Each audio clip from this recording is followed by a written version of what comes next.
Dabo. It's Chapel with the State. How much has Wesco been able to practice over the last 2 days? I mean, a pretty good bit. I mean, not as much as I'd like, but we ramping him up and just kind of going at his pace. Two more guys, Vic Burley and Stephiylan Green. I know both dealing with injuries. How are they both doing, and how they do over the bye week to get to where they are right now? Yeah, they're good. Both back.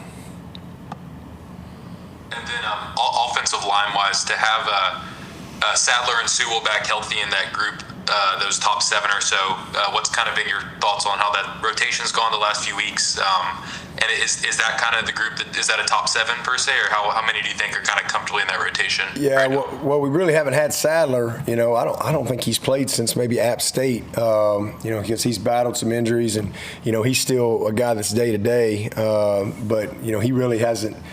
I think he's only played 2 games, maybe 3, but I think it's only 2. So, we really haven't been able to have that full rotation. But, coming into the season, definitely those guys were, starters for us. And that's how we look at them. And, whenever we got everybody all hands on deck, that's, you're looking for a good rotation. But when we've had Sadler, he's been able to start, and I think Tate missed a game, and those guys can kind of complement each other. But I think Harris, in particular, who has been available, and you've seen him play more and more, and he's been able to take a load and be able to take some of that burden off of Walker, and being able to get him in there. I mean, it's been good. I mean, he's done a nice job for us.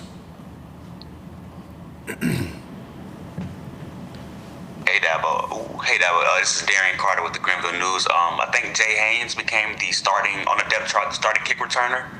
I guess, what did you guys see from him to kind of make you want to make that move? Yeah, he's been starting at kick return since game 2. We started him off against Georgia.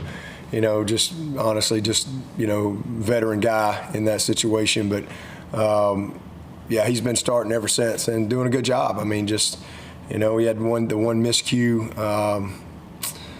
I don't know, a couple games ago, it might have been the Virginia game, should have been a big return. It was a short kick, and he should have, he kind of mishandled the ball. But outside of that, I mean, he's just a guy that has great vision. He's a slasher, and, handles the ball well. So he's been a good decision maker for us, and he's done a good job, again, just gaining experience week in and week out.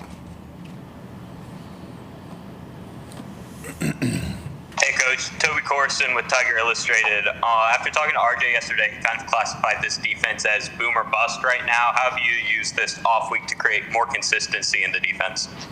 Well, a lot of the busts have been with just some substitutions and getting big leads and trying to play some people and not having as much continuity with some of the guys. So really, we spent a lot of time on really trying to work our depth and challenge some of the guys that, we need to get better. But also, some of the older guys too that have made some mistakes. But I think that's probably the biggest thing. I think if they were playing 4 quarters every game, it probably wouldn't be as much. But some of the games that we've had, with how we've gotten big leads, you got to get some guys out of the game, and you're playing other guys, and so that's kind of led to a little bit of, feast or famine, and a little bit of some, skewing of the statistics as well, defensively.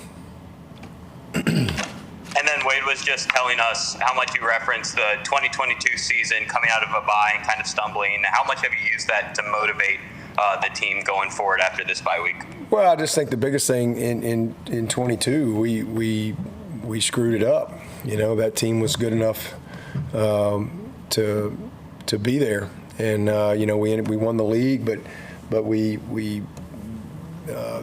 had one really bad outing, and then we, one of those 3 losses that we've had at home in the last decade plus, we lost by 1 point at home with a lead in the 4th quarter. We didn't finish, so that's really kind of what's kept us from being great is finishing. Last year we finished really well, but we didn't get off to the start that we wanted. But the same thing, we didn't finish those games early in the season. Overtime, double overtime, 1-score, pick-6 game. We had plenty of opportunity at Duke, 2 fumbles on the 1-yard line. We didn't finish the drive. So but we finished the season well, and we had a good season. But if we're going to have a great season, you got to put it all together. And so here we are, right where we were a couple years ago, and these guys, they got an opportunity right in front of them, and we'll see if they are committed enough to do what they need to do to finish. Hey, Dabo, it's Chapel again. Quincy Riley, their top corner, just kind of what's your thoughts on seeing him on film? And he's a guy who's from the state of South Carolina. Did y'all look at him at all as a recruit, if you remember anything about that? No, not really. I mean, maybe early, but I think that was we had some guys commit early, and once we kind of get our number, we're kind of on to the next group. But good player. He's a really good player. Really, really good player. I think that all of their secondary, they've got guys that can run and they're physical. They play well with their hands. Good change of direction, but incredibly competitive on that back end.